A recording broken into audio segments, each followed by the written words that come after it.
A young orphan boy, and he had a meadow that was left to him, and he wanted to build a wall around his meadow. And so he comes upon an area where there's a palm tree that belongs to his neighbor.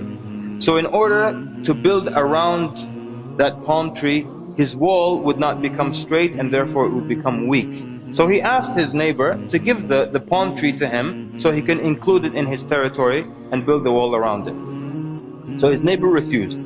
So he tells him, you have many other palm trees, and this one won't hurt you, so just give it to me so my wall can be straight. And the man refused. And so the young boy, he goes and he complains to the Prophet ﷺ. And Nabi ﷺ brings the man and the boy together. And he tells him, give the palm tree to your brother. And so the man refused. And perhaps that the man was angered that this young boy would complain to the Prophet ﷺ because of this palm tree, so he was angered enough to refuse to give it. It's my house, my tree, and I'm just a kid. He's taking this case to Rasulullah. So when the man said, La ya Rasulullah, I'm not giving it to him, tears came from the eyes of that yatim.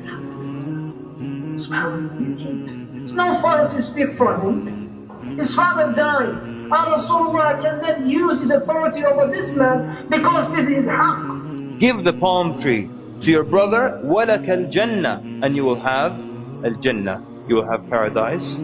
He said, I don't want it. He was so mad, he said, I don't want it. And he got up. And so the Prophet ﷺ remained quiet. Because how else can you entice someone when they refuse paradise? What else can you say greater than that? So from the people that were at that gathering was the great companion Abu Dahdah radiallahu anhu. He came close to Rasulullah and said, Ya Rasulullah, if I purchase that tree back, can I get the same offer? Rasulullah sallallahu alayhi wa sallam gave him the approval, yes. He had a meadow that belonged to him in Medina that everybody knew. And it had 500 palm trees and a well and a house built in it. This was the meadow and the only possession of Abu Dahdah radiallahu anhu. But when he saw the equation in front of him and he saw that the end result was al-Jannah, so he says to the man who owns the palm tree, he says, do you know about my meadow? And the man's answer, he says, is there anyone in Medina who doesn't know your meadow? Meaning it was that popular and it was that great. He tells him, will you exchange this one palm tree of yours for my entire meadow? It is yours for that tree. Abu Bakr was like, you don't mind? You know, are you intoxicated? What's wrong with you? He asked the people, be a witness. And the man accepted in front of the Prophet ﷺ. And immediately Abu Dahdah tells the young boy that he can keep the palm tree. Then he turns immediately to the Prophet ﷺ and he says, O Prophet of Allah, is there a palm tree in paradise for me right now in Al-Jannah? Is there a palm tree for me right now? It's so close for him. And Nabi sallallahu alayhi wa sallam said, كم من عذق رداح في الجنة لأبي الدحداح كم من عذق رداح في الجنة لأبي الدحداح. And Nabi sallallahu alayhi wa sallam is saying, how many of the idq, which is the part of the palm tree that bears the fruit itself, how many of these full parts are right now in Al-Jannah for Abu Dahdah? The narrator says the Prophet ﷺ didn't repeat it once, he didn't repeat it twice, he kept repeating it until Abu Dahdah got up and left that gathering. And then he goes where his wife and his children are, and he calls her. قال يا أم الدحداح. Outside, he did not even go in. He says, يا أم الدحداح. And she says, لبيك. He says, come out of the meadow. She says, come out of the meadow. Why is that? He says, I have sold it for a palm tree in paradise. And no doubt, brothers and sisters, if you have a palm tree in paradise, then no doubt you will be in paradise as well. So when he tells her that, what does she say? Does she complain about where they're going to live? Does she complain about the provision or the money that they have lost? Does she even ask for the details of which palm tree and how did you exchange 500 for one? She says, Allahu Akbar, Rabiha al-bay'u ya Abu Dahdah. She said, Allahu Akbar, what a prosperous sale ya Abu Dahdah. And then she began to take the children out of the meadow.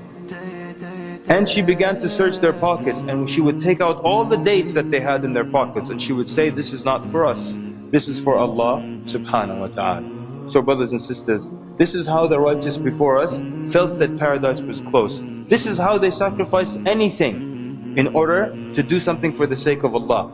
But Abu Dahdah radiallahu anhu was not satisfied with the thing that he gave.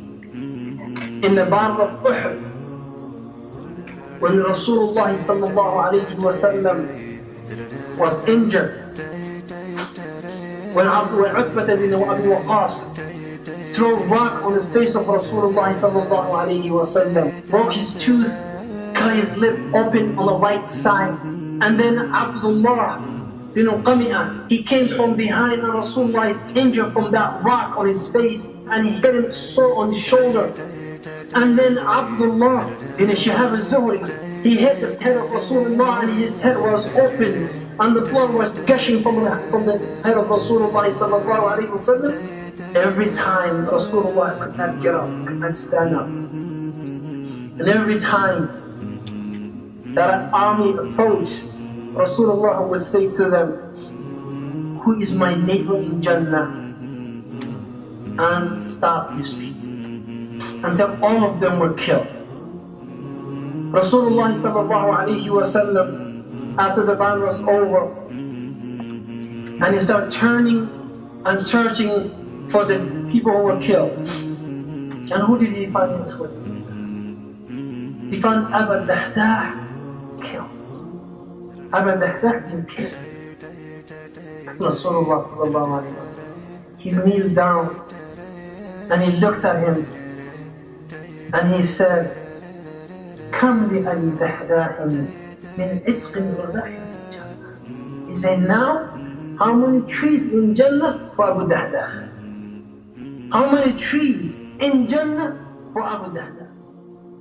ولكم صدقت مودتي وبكم ألوذ وأستعي يا صحب ما لي غيركم يا رفعتي دنيا ودين ولكم صدقت مودتي وبكم ألوذ وأستعي يا صحب ما لي غيركم يا رفعتي دنيا ودين حتما سنذكر مجلسا جمع الشباب المخلصين وسنذكر